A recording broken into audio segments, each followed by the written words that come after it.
Antes de iniciarmos, já se inscreva no canal, deixe seu like, comente e compartilhe nossos vídeos, assim você ajuda o canal a continuar crescendo e chegando a cada dia mais longe. Tenham bons sustos. Esta história é real e aconteceu comigo quando eu trabalhava como entregador do iFood. Se você está assistindo este vídeo sozinho, à noite, talvez seja melhor deixar algumas luzes acesas. Meu nome é Gabriel e há 6 meses eu fazia entregas na região sul de São Paulo. Era uma noite de quinta-feira, por volta das 23h30, quando recebi uma entrega para um endereço em uma área residencial mais afastada. Até aí, nada fora do comum. Já estava acostumado com pedidos tardios. O GPS me levou por ruas cada vez mais desertas, até chegar a uma casa antiga, dessas com muro alto e portão de ferro enferrujado. A iluminação da rua estava fraca, apenas um poste funcionando precariamente alguns metros adiante. Conferi o endereço novamente. Era ali mesmo. Toquei a campainha e esperei. Nada. Toquei novamente. O silêncio era perturbador, quebrado apenas pelo barulho distante de cachorros latindo. Quando estava prestes a ligar para o cliente, ouvi passos se aproximando do portão. Uma senhora idosa apareceu. Ela vestia um roupão escuro e tinha um semblante abatido, cansado. "Boa noite", disse eu. "Entrega do iFood." Ela sorriu de forma estranha e respondeu: "Ah, sim, estava esperando. Pode entrar, querido. Preciso pegar o dinheiro lá dentro." Algo me dizia para não entrar. Nas entregas, sempre evitamos isso por segurança. Mas havia algo no jeito dela, uma fragilidade aparente, que me fez baixar a guarda. Segui ela pelo jardim mal cuidado até a porta da casa. Quando entramos, percebi que a casa estava completamente às escuras. A senhora seguiu em frente, sumindo na escuridão do corredor. "Só um momento", ela disse, sua voz ecoando de forma diferente. Foi então que notei. Havia outras respirações no ambiente. Meu coração disparou. Tentei manter a calma enquanto procurava o interruptor na parede com a mão livre. Quando finalmente o encontrei e acendi a luz, meu sangue gelou. A sala estava vazia, coberta por lençóis brancos sobre os móveis, como se ninguém morasse ali há muito tempo. "Senhora", chamei, minha voz tremendo. Nenhuma resposta. Apenas o silêncio e aquelas respirações, agora mais próximas. Dei alguns passos para trás, em direção à porta. Foi quando ouvi risos infantis vindos do andar de cima. Não esperei mais nada. Corri em direção à saída, derrubando a entrega no chão. Quando alcancei o portão, olhei para trás uma última vez. Na janela do segundo andar, vi várias silhuetas observando minha fuga desesperada. No dia seguinte, voltei àquela rua durante o dia, movido pela curiosidade e pela necessidade de entender o que havia acontecido. A casa estava lá, mas completamente diferente, abandonada, com placas de vende-se e vidros quebrados. Perguntei a um vizinho sobre os moradores. Sua resposta me deixou sem dormir por dias. Aquela casa estava vazia há mais de 15 anos. Desde que uma família inteira morreu em um incêndio. Nunca mais aceitei entregas naquela região. Pedi transferência para outro bairro e hoje só trabalho durante o dia. Alguns podem dizer que foi apenas minha imaginação, estresse do trabalho ou cansaço. Mas eu sei o que vi e senti naquela noite. Se você também é entregador ou trabalha à noite, tome cuidado. Nem todos os pedidos são o que parecem, e nem todas as casas estão verdadeiramente vazias.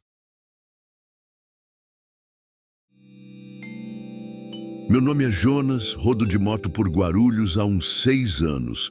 Já vi de tudo nessa cidade, mano. Assalto, briga, gente maluca. Mas nada, absolutamente nada, me preparou para aquela noite de terça-feira. A noite estava fria pra caramba, uma garoa fina e chata que deixava o asfalto um espelho. O movimento estava fraco, já passava da 1 da manhã, e eu só pensava em bater a meta para ir para casa. Foi quando apitou o aplicativo. Uma entrega de pacote, não era comida. O endereço, uma rua sem saída lá para os lados do Picanço, um bairro antigo, cheio de casarão velho. O valor da corrida era bom, até demais para a distância. Ignorei o instinto, aceitei. Chegando na rua, o bagulho já ficou estranho. Iluminação pública quase zero, só o farol da minha moto cortando a névoa. As casas eram todas escuras, silenciosas. Parecia uma rua fantasma. Achei o número no final da rua. Era a última casa, uma construção antiga com o reboco caindo e um portão de ferro todo enferrujado. As janelas eram como olhos vazios, tudo escuro lá dentro. Desci da moto, peguei o pacote pequeno e quadrado. O nome do destinatário era esquisito, só umas letras aleatórias. Chilar. As instruções no app diziam: não interfonar, bater na porta 2 vezes e esperar. Deixar o pacote no chão se a porta abrir. Caminhei até a porta de madeira maciça. O jardim estava abandonado, o mato batendo na canela. Senti um arrepio forte, aquele frio que não vem do clima, vem de dentro. Respirei fundo e bati 2 vezes. O som ecoou no silêncio da noite, um toque-toque seco. Esperei. 1 minuto, 2. Nada. Já estava xingando mentalmente, achando que era trote. Me virei para ir embora quando ouvi um arrastar. Um som lento, pesado, vindo de dentro da casa, como se alguém estivesse arrastando um saco de batatas pelo chão. Meu coração gelou. Fiquei paralisado, olhando para a porta. A maçaneta, uma bola de latão antiga, começou a girar. Devagar. Com um rangido que parecia um lamento, a porta se abriu uns 10 centímetros. Lá dentro, escuridão total. Um cheiro de mofo e terra úmida bateu no meu rosto. Lembrei da instrução, deixar o pacote no chão. Eu não via ninguém. Entrega para Chilar, eu disse com a voz meio trêmula. Do breu da porta um sussurro respondeu. Não era uma voz de homem, nem de mulher. Era um som seco, arrastado, como folhas secas se esfregando. Pode deixar aí. Com a mão tremendo, me agachei e coloquei a caixa no batente da porta. Quando levantei o olhar, eu vi. Por uma fração de segundo, uma mão saiu da escuridão para pegar o pacote. Era uma mão pálida, quase cinza, com dedos compridos e finos demais. As unhas eram compridas, amareladas e sujas de terra. Mas não foi a mão que me apavorou. Foi o que eu vi atrás dela, na fresta da porta, um par de olhos. Eles não brilhavam, eles absorviam a luz. Eram completamente negros, sem íris, sem pupila, só 2 buracos de escuridão me encarando. Eu não pensei. Meu corpo agiu sozinho. Corri para a moto, subi de qualquer jeito, mal conseguindo girar a chave. O motor rugiu e eu saí cantando pneu, sem nem olhar para trás. Pelo retrovisor, vi a porta da casa se fechar lentamente, engolindo a rua na escuridão de novo. Voltei para casa em pânico. Tentei me convencer que era um velho esquisito, um recluso, mas aquela imagem, aqueles olhos e aquela mão não saíam da minha cabeça.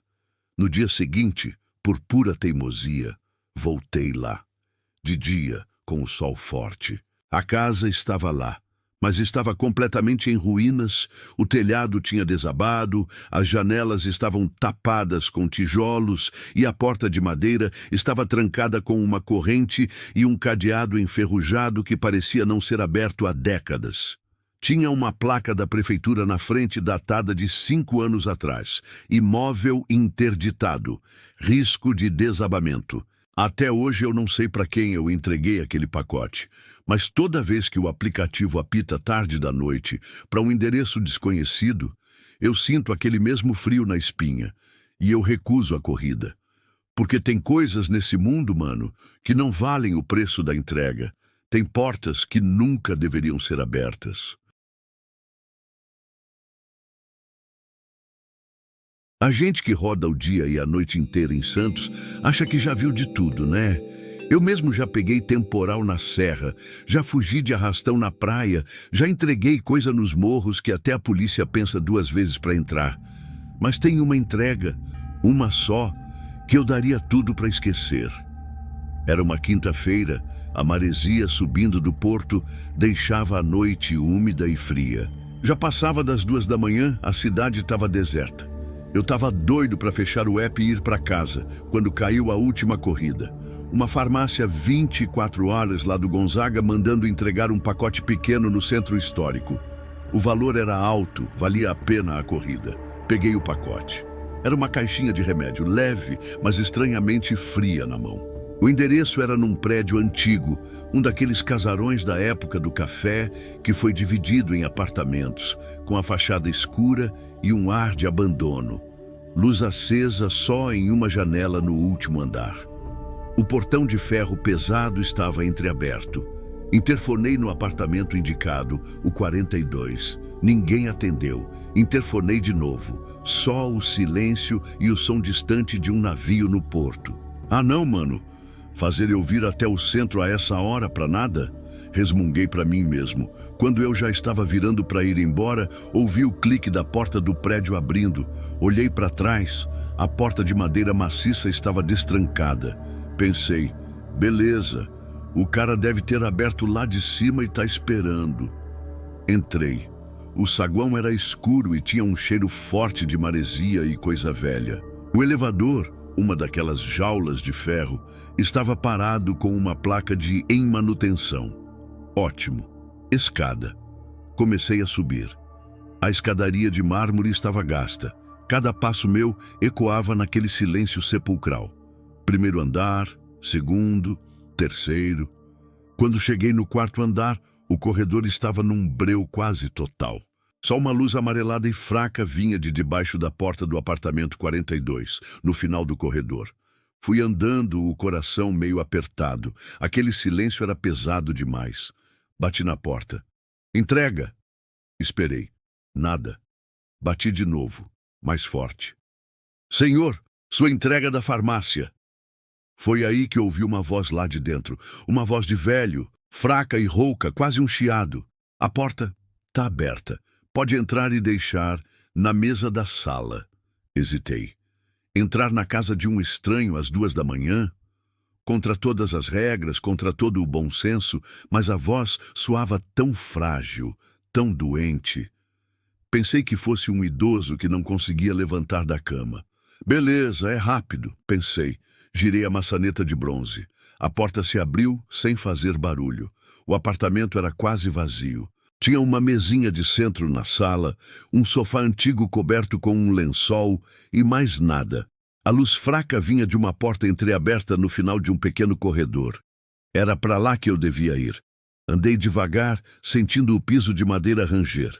Coloquei a caixa de remédio sobre a mesa, como o velho pediu. Prontinho, senhor, tá entregue, falei alto, já me virando para sair. Obrigado, meu filho. A voz veio de novo, do quarto. Mas você pode me fazer um último favor? Pega aquele copo d'água na cozinha para mim, minhas pernas não obedecem mais. Meu corpo todo gritava para eu ir embora. Mas a minha avó tinha morrido assim, sozinha, precisando de ajuda. Respirei fundo. Pego sim, é rápido. A cozinha era um cubículo do lado da sala. Enchi um copo com água da torneira e voltei. Parei na frente do corredor. A luz do quarto parecia pulsar fraca. Senhor, tô com a sua água. Pode trazer aqui no quarto. Engoli em seco e caminhei pelo corredor. Cada passo parecia levar uma eternidade. O cheiro de umidade ficou mais forte, misturado com algo doce e enjoativo, cheiro de doença. Empurrei a porta do quarto e entrei. Havia uma cama de solteiro encostada na parede e um abajur velho em cima de uma cadeira. Era a única luz. Deitado na cama, de costas para mim, havia um vulto coberto por um lençol fino. Dava para ver o contorno de um corpo magro, encolhido. Senhor, sua água, disse, me aproximando. O corpo na cama não se mexeu. O único som era um zumbido baixo vindo do abajur. Senhor! Estiquei a mão para tocar no ombro dele. Meus dedos estavam a centímetros do lençol quando eu percebi. O cheiro. Não era cheiro de doença. Era cheiro de podre, de carne velha. Naquele instante o corpo se virou de uma vez só. Mas não era um velho. O que estava debaixo daquele lençol era um cadáver. A pele era cinza e esticada sobre os ossos, os olhos fundos e vazios, a boca aberta num buraco negro de onde saíam fiapos de poeira. Eu gritei. O copo caiu da minha mão e se espatifou no chão. Tropecei para trás, desesperado para sair dali. E enquanto eu corria pelo apartamento, a mesma voz fraca e rouca ecoou pelo quarto vazio, mas dessa vez parecia estar rindo. Obrigado pela visita. Eu desci aquelas escadas de 3 em 3 degraus, explodi pela porta do prédio e não olhei para trás. Peguei minha moto e acelerei como se o diabo estivesse na minha garupa. No dia seguinte, não aguentei. Passei na frente do prédio. Tinha uma faixa da imobiliária na janela do térreo. Aluga-se. Parei para tomar um café no bar da esquina e perguntei para o dono sobre o prédio. Ele me olhou estranho.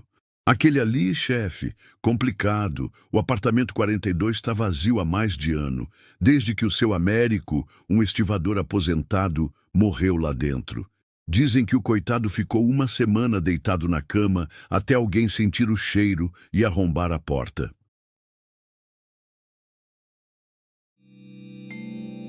Meu nome é César.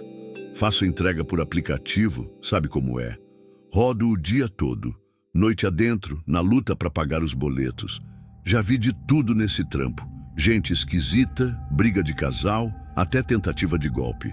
Mas nada, absolutamente nada, me preparou para aquela noite de terça-feira. Uma entrega que eu preferiria nunca ter aceitado. Foi numa rota que me levou para a velha Paranapiacaba.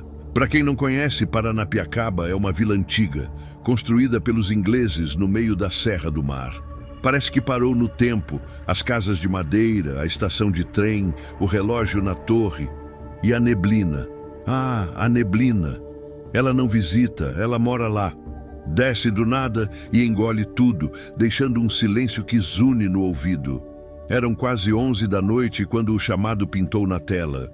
Uma entrega de farmácia, um pedido pequeno, analgésicos e um xarope. O endereço era na parte alta da vila. O valor da corrida era bom, quase o dobro do normal. Ganância de fim de noite, aceitei na hora.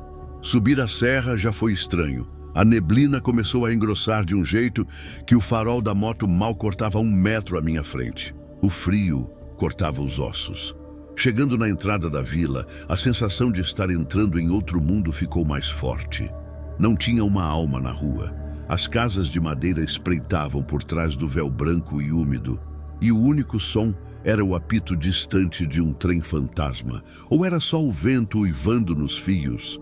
O GPS começou a se perder naquelas ruelas de paralelepípedo. Rodei em círculos, xingando baixo, até que encontrei a tal da rua. Era uma das últimas, bem perto da mata. A casa era a única com uma luz acesa, uma luz fraca e amarelada que mal conseguia vazar pela janela. Parei a moto. O barulho do motor ecoando de forma profana naquele silêncio todo.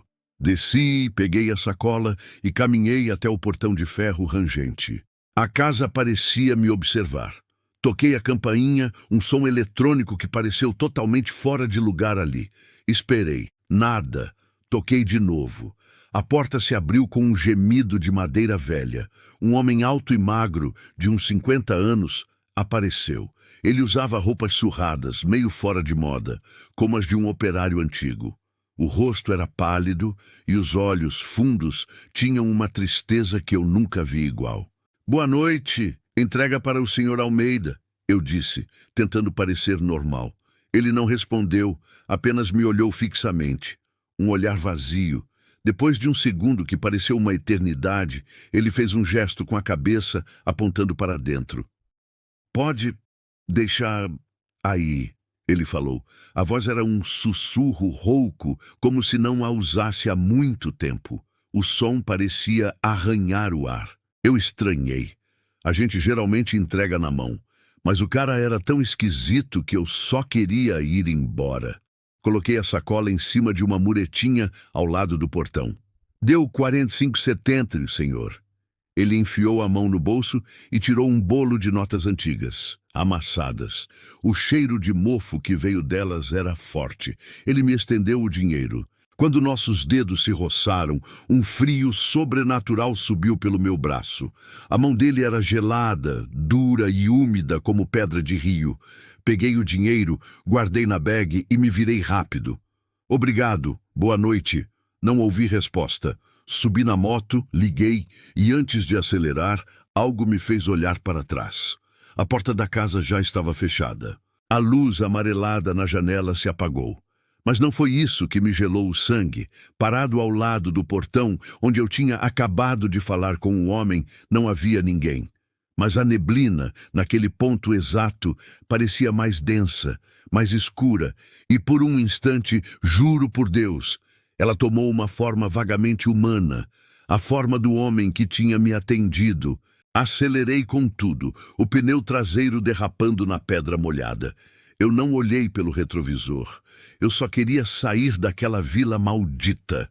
O apito do trem soou de novo, dessa vez mais perto, mais melancólico. Quando cheguei em casa, tremendo, fui contar o dinheiro. As notas que o homem me deu eram diferentes. Eram cruzeiros, o dinheiro antigo. Estavam fora de circulação há décadas. No dia seguinte não aguentei. Movido por uma curiosidade doentia, voltei a Paranapiacaba. A luz do dia tirava um pouco do medo, mas a vila continuava sinistra. Achei a rua, a casa. O lugar parecia abandonado há anos. A pintura estava descascada, teias de aranha cobriam as janelas e o jardim era só mato.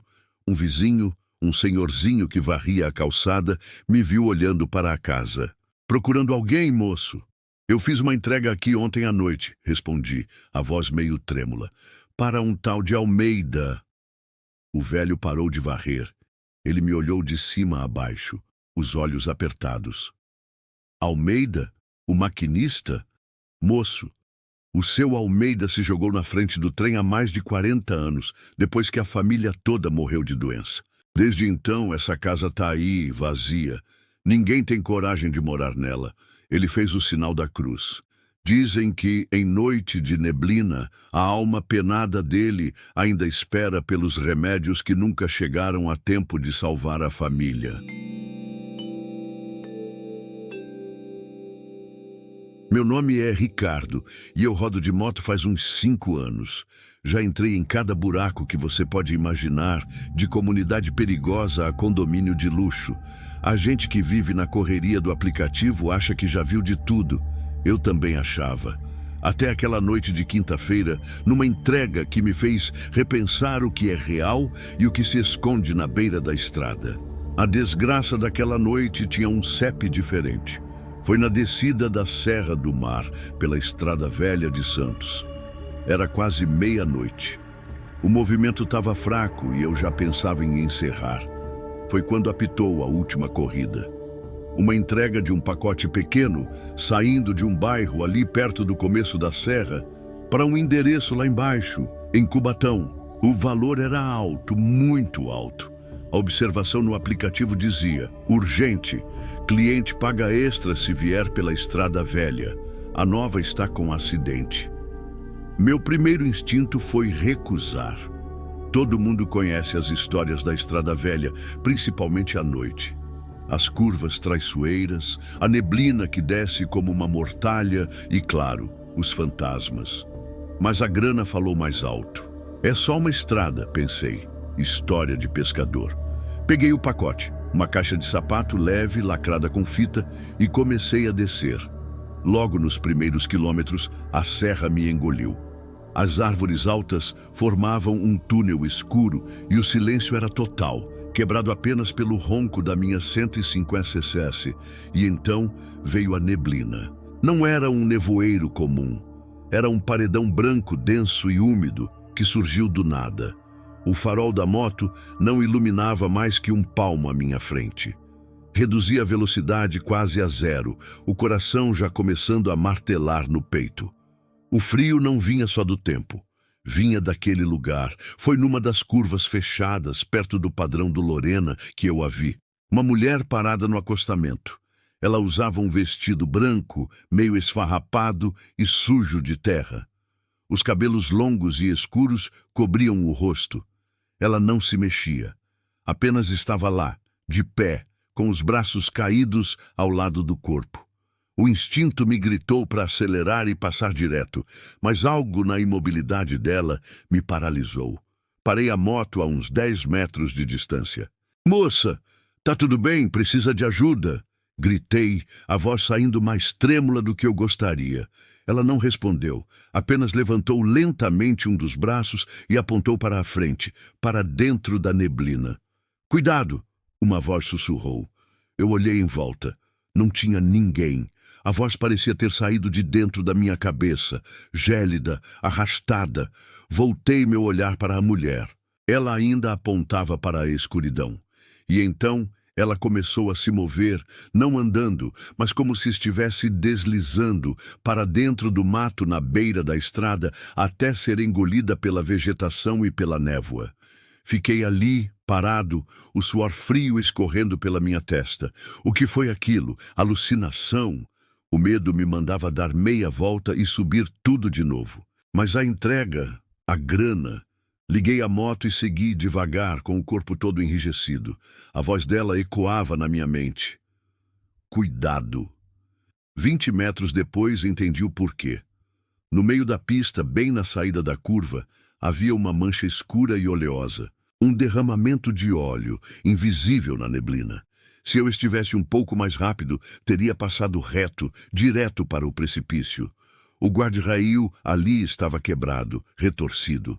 Passei pela mancha com o pneu quase escorregando. O alívio que senti foi logo substituído por um terror ainda maior. Aquela mulher, ela me avisou. O resto do caminho foi um inferno. A cada curva eu esperava vê-la de novo. O silêncio da serra agora parecia cheio de sussurros. Quando finalmente vi as luzes de Cubatão, foi como se eu tivesse nascido de novo. Cheguei no endereço da entrega. Era um galpão velho, numa área industrial. Um homem baixo e calvo me esperava no portão. Entreguei o pacote e ele me pagou em dinheiro, exatamente como combinado, com o extra. Quando eu já estava guardando as notas, não aguentei. "Escuta, o senhor não vai acreditar, mas eu acho que vi uma assombração na estrada. Uma mulher de branco que me avisou de um óleo na pista. O homem me olhou, o rosto sem expressão. Cabelos pretos compridos. Vestido branco, meio rasgado." Ele perguntou, a voz monótona. "Isso, ela mesma", respondi, aliviado por não ser o único louco.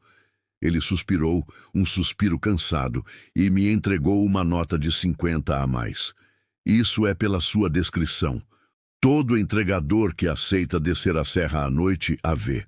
É a noiva da curva. Ela morreu ali num acidente de carro nos anos 70. O noivo derramou óleo na pista de propósito para ficar com o seguro. Desde então, ela aparece para avisar os outros do perigo."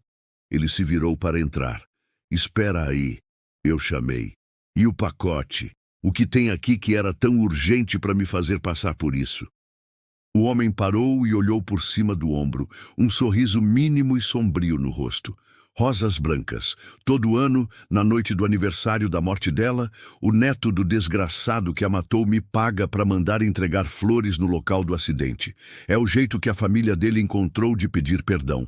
Ele entrou e bateu o portão de ferro.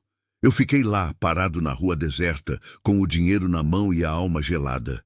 Eu não tinha feito uma entrega. Eu tinha sido um mensageiro para um fantasma. Nunca mais aceitei corrida para descer a serra. E até hoje, quando a neblina baixa, eu ainda consigo ouvir aquele sussurro no fundo da minha mente. "Cuidado,